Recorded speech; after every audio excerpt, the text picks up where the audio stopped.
Hello everyone, আসসালামু আলাইকুম। আশা করি সবাই অনেক বেশি ভালো আছেন। আলহামদুলিল্লাহ, আমিও ভালো আছি।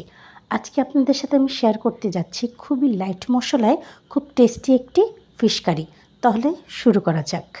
এখানে আমি নিয়ে নিয়েছি কই মাছ, পেঁয়াজ, পেঁপে, কালো জিরে, আদা রসুন পেস্ট, কাঁচামরিচ আর কিছু বেসিক মশলা। একটি কড়াইতে আমি প্রথমে দিয়ে দিচ্ছি পরিমাণ মতো তেল। তেল যখন গরম হয়ে যাবে তার মধ্যে আমি দিয়ে দিচ্ছি কই মাছ। এই কই মাছগুলোকে আমি খুব ভালো করে এপাশ ওপাশ করে দুপাশেই ভেজে নেব।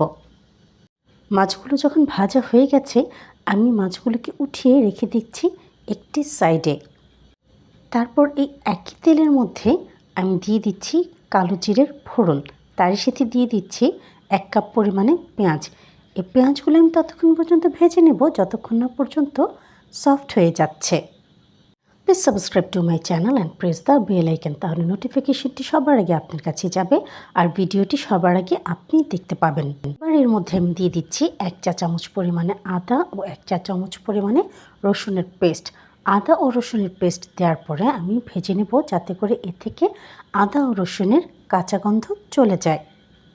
আদা রসুন যখন ভাজা হয়ে গেছে এবার এর মধ্যে আমি দিয়ে দিচ্ছি পরিমাণ মতো লবণ আর 1/2 চা চামচ পরিমাণে ধনের গুঁড়ো। এবার এই মশলাগুলোকে খুব ভালো করে রান্না করে নেব যাতে করে এর থেকে মশলার কাঁচা গন্ধ পুরোপুরিভাবে চলে যায় আর মশলাগুলো খুব ভালো করে কষানো হয়ে যায়। ঢেকে দিয়ে রান্না করে নেব কিছুক্ষণের জন্য। আপনারা দেখতেই পাচ্ছেন দর্শক, মশলা থেকে কিন্তু তেল ছেড়ে দিয়েছে, তার মানে হচ্ছে মশলা খুব ভালো করে কষানো হয়ে গেছে। এবার এর মধ্যে আমি দিয়ে দিচ্ছি স্লাইস করে রাখা পেঁপে দিয়েও আমি মশলাগুলোর সাথে খুব ভালো করে মিশিয়ে নাড়াচাড়া করে রান্না করে নিচ্ছি।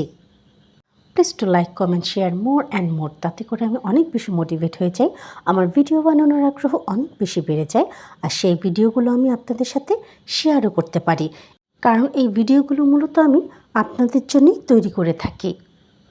পেঁপেগুলো যখন একটু ভাজা ভাজা হয়ে এসেছে এবার এর মধ্যে আমি দিয়ে দিচ্ছি পরিমাণ মতো পানি। তারপর এই পেঁপেগুলোকে আমি 7 থেকে 10 মিনিটের জন্য খুব ভালো করে রান্না করে নেব যাতে করে পুরোপুরিভাবে সেদ্ধ হয়ে যায়।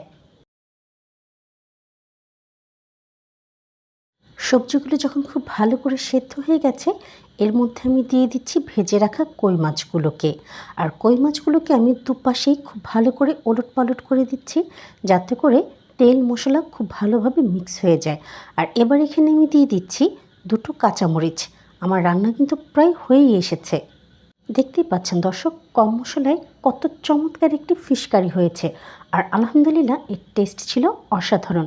গরম ভাত, রুটি বা পরোটার সাথে দারুণ লাগে খেতে। যদি আপনাদের আমার ভিডিওটি ভালো লেগে থাকে তাহলে অবশ্যই সাবস্ক্রাইব করে দেবেন আমার ইউটিউব চ্যানেলটিকে। ধন্যবাদ সবাইকে।